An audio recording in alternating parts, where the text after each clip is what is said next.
I grew up in Michigan. Why would you ever leave? Because when you tell someone you're from Michigan, you have to point to your hand on a map. Okay? Say where you're from. Thank God Floridians don't do this. Else they'd be dropping their pants to point on their droopy dick. Then you'd have to get on a microscope. It would be a whole thing. Growing up in Michigan, you learn to be incredibly enthusiastic for your state. Why? No one really knows. I still got a thing for Paul Bunyan. I still got a thing for having enthusiasm for things no one has enthusiasm for. I still have a thing for never admitting it's cold. And I have a thing for having blind loyalty to frankly shitty products. Don't you dare come for Fago. Don't you come for Verner's. Don't you come for better made chips. I grew up in Lower Michigan. Monroe. Boop boop. Monroe, just a hop, skip, and a jump from Toledo. Toledo, in the 90s and 2000s when I was growing up, was number one in the nation for, that's right, sex trafficking. Can you imagine me growing up as a child near where all this sex trafficking was happening? And they didn't even think to take me. And to paint the picture for you, here's a little bit what I looked like. I was completely flat-chested until my 20s, as was the custom of the time. Bowl cut, show a picture right there. And Master Disguise was pretty popular, so I was always turtly for the Turtle Club. My favorite t-shirt had a turtle print, so make me look like I was the turtle. Now don't worry about me. Marked safe from pedophiles. If I hadn't though, this set would be funnier. Because I'd be telling you a hilarious joke about how my mom murdered a pedophile.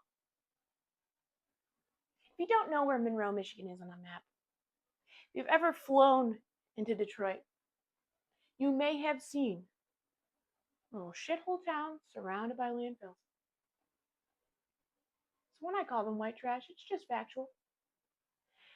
And I don't need to tell you that one of the 3 times we were featured on national television was for the TV show 16 and Pregnant.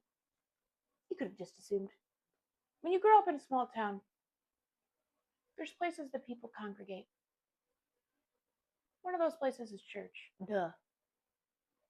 Another place is a YMCA. I grew up a YMCA kid. I love the YMCA. I will die a YMCA kid. At the YMCA, those water aerobics ladies at the YMCA, they come up to you, they go, "Oh, you've grown so much." People say, "Isn't it awkward they're talking to you completely in the nude?" No, of course not. Because to look at their boobs, I'd have to look at the floor. If I seem weird, you may think, she was probably bullied as a kid. But you'd be wrong. I was the bully.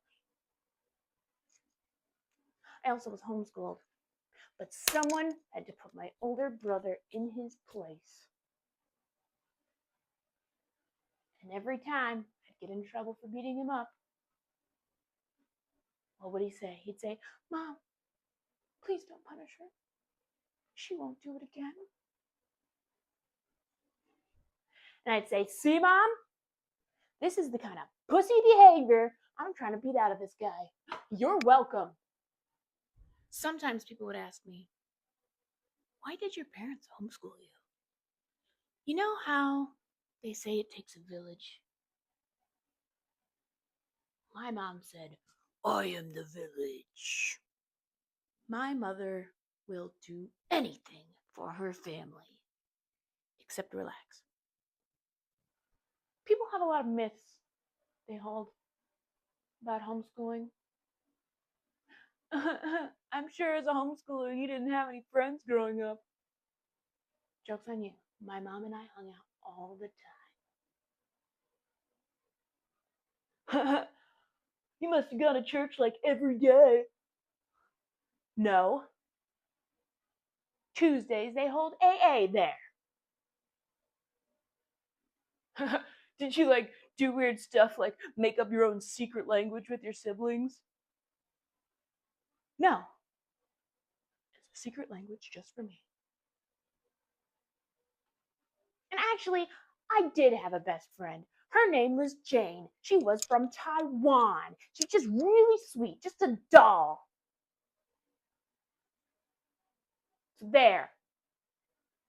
These days, people talk about gentle parenting. I don't know if you've heard of it. It's this thing where you don't yell at your kids until they really piss you off. Back in the 90s, we didn't have that. Okay? I didn't know a spatula was for flipping pancakes. Sometimes when my kids do something they're not supposed to, I threaten, I'll take away your tablets. But what were my parents supposed to do? I'll wipe away those raindrops that you're looking at race down the windshield. And I just would have watched my tears race down. So they kind of had to spank us, frankly. Boomer dads sometimes get a bad rap. People think of them as second string parents. Not my words, my dad's. Let me tell you why you need to bring them up off the bench. You tell your boomer mom your feelings. She'll tell you your feelings are wrong. How dare you? How dare you not appreciate all the work she did for you as a kid? You tell your boomer dad your feelings. He will accidentally validate you so he can get back to the game. Oh, was that a first down? Yeah, Dad. I am down. But it's not the first time. Sometimes boomer dads are like puppies. You know they gotta get something out, but they don't know how to say it in words.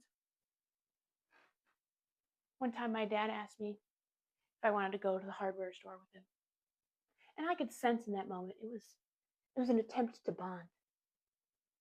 So I said, yeah, Dad, I'll go with you. Picked up, I don't know, hinges or something. And then he turns to me, he goes, anything else we need here? And I could tell in that moment that was his way of saying I love you.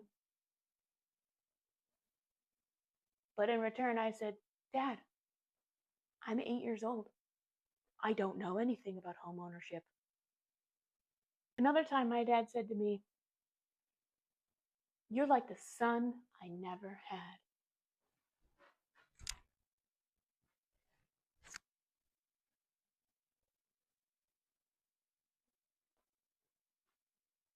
What an efficient way of misgendering both of his children. I am actually like legitimately impressed. Like I still talk about this to this day to my therapist.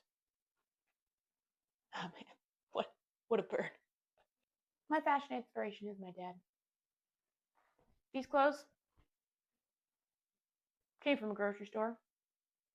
They were picked up by my spouse. Put them in a closet. I said, sure. I call it wholesale disappointment fashion. In small towns, people just kind of do things to pass the time until they die. That's why bowling exists. Alcohol, meth,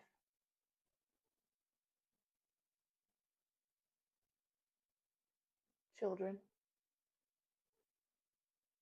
They say you should live a life that makes the 10-year-old version of yourself proud. But the 10-year-old version of me was a bitch.